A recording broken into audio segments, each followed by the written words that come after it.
Rory McIlroy just told a room full of reporters he's earned the right to do whatever he wants, and the timing could not have been more telling. This is not about one grumpy press conference.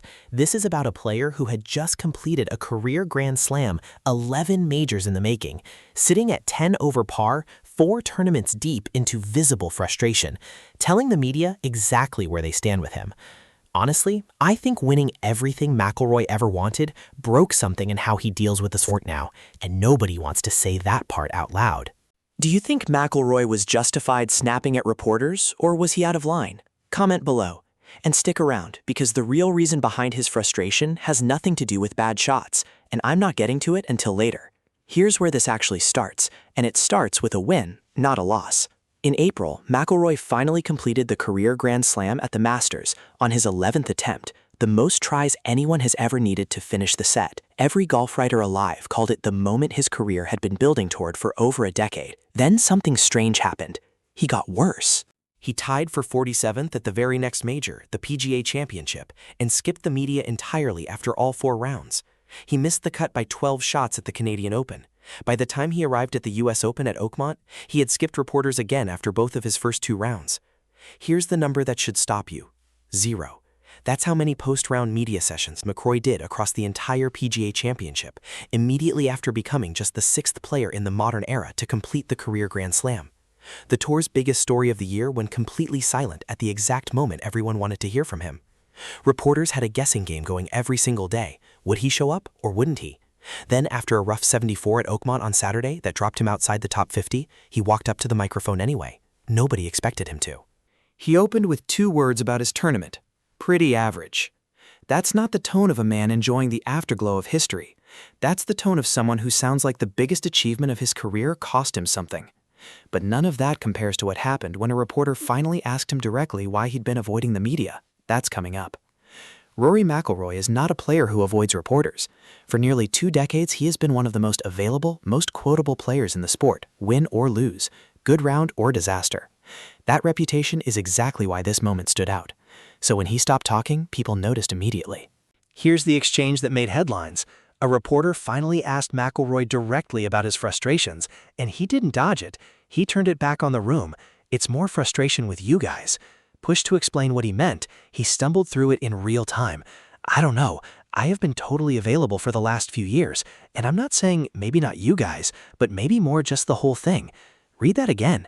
That is a player who has spent his whole career being praised for accessibility, telling the press essentially that the access itself has become the problem. Do you think McIlroy's frustration with the media was fair? Or is this just what happens when the pressure of history finally catches up? Drop your take below. He didn't stop there. Reporters pushed him on a specific incident from the PGA Championship, where confidential information about his driver failing a conformity test had leaked to the press. McIlroy confirmed it directly, in halting, clearly still annoyed language. Yeah, part of it. I mean, that was a part of it. Yeah, that was a part of it. Now put yourself in his position. You just achieved something only 5 other men in history have ever done. Instead of getting to enjoy it, private testing information about your equipment leaks to the public, and every question afterward is framed around your struggles instead of your accomplishment. How long would your patience last? Then came the line that will follow him for a while. Asked about his approach to the rest of the tournament, McIlroy said flatly, "I feel like I've earned the right to do whatever I want to do," followed immediately by his actual goal for the final round, a round in under 4.5 hours and get out of here. That is not a champion basking in history. That is a player who sounds like he's counting down the minutes until the season gives him some peace. And just when this looked like pure frustration with reporters, McIlroy said something that reframes the entire story about what winning the Grand Slam actually did to him mentally. We'll get to that. Now here's the part nobody is talking about. McIlroy didn't just admit frustration with the media. In that same session, he gave the most honest answer of the entire year about what completing the Grand Slam actually did to him, and it wasn't a celebration. "I alluded to it in my pre-tournament press conference. You don't really know how it's going to affect you," he said.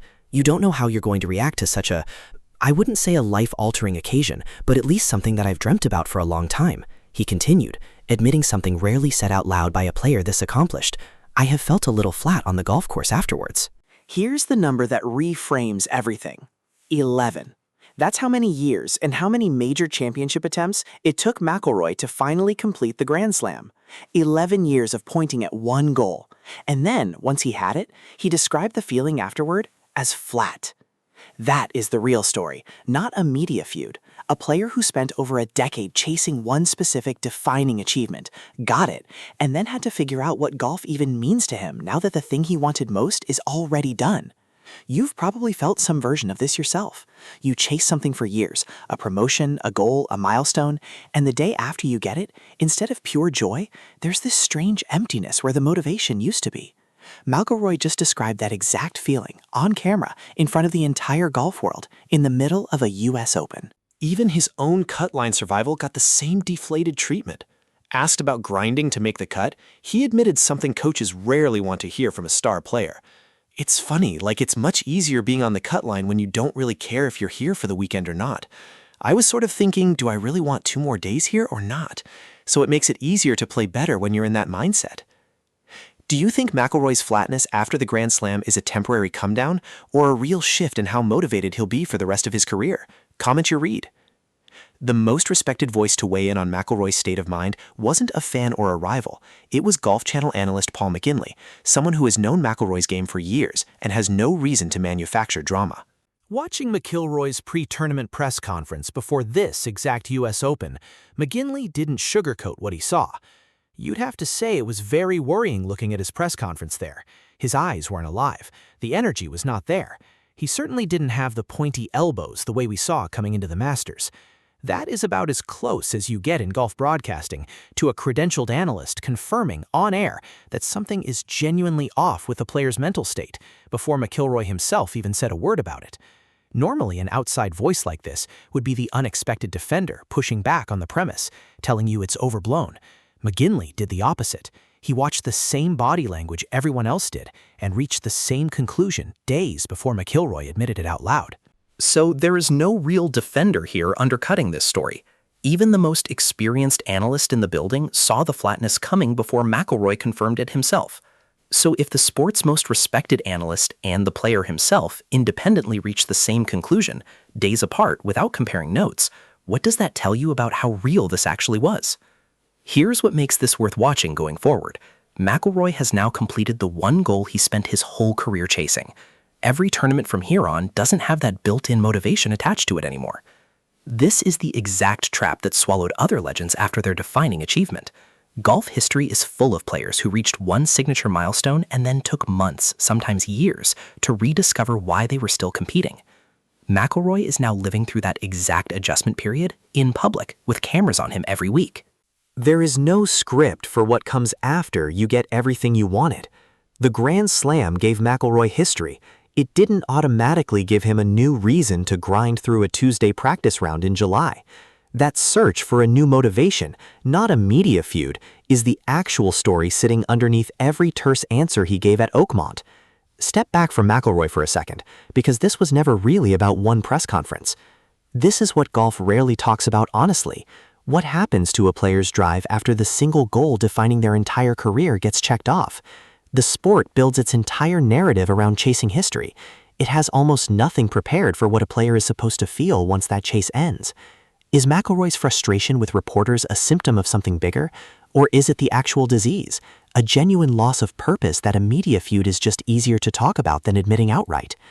I think it's the second one, and I think McIlroy basically told us that himself, in his own words if you were listening closely enough. So where does this go from here?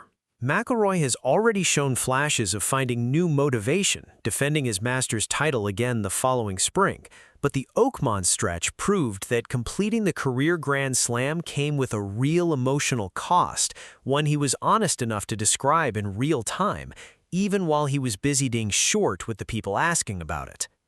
My verdict?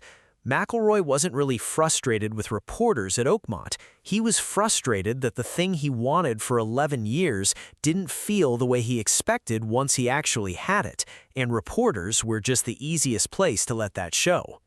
Do you think McIlroy fully rediscovers his motivation, or does golf's biggest chase leave him permanently a step below where he was before he finished it? Tell me below and subscribe because next time we're breaking down exactly how his title defense compared to the version of him that showed up at Oakmont.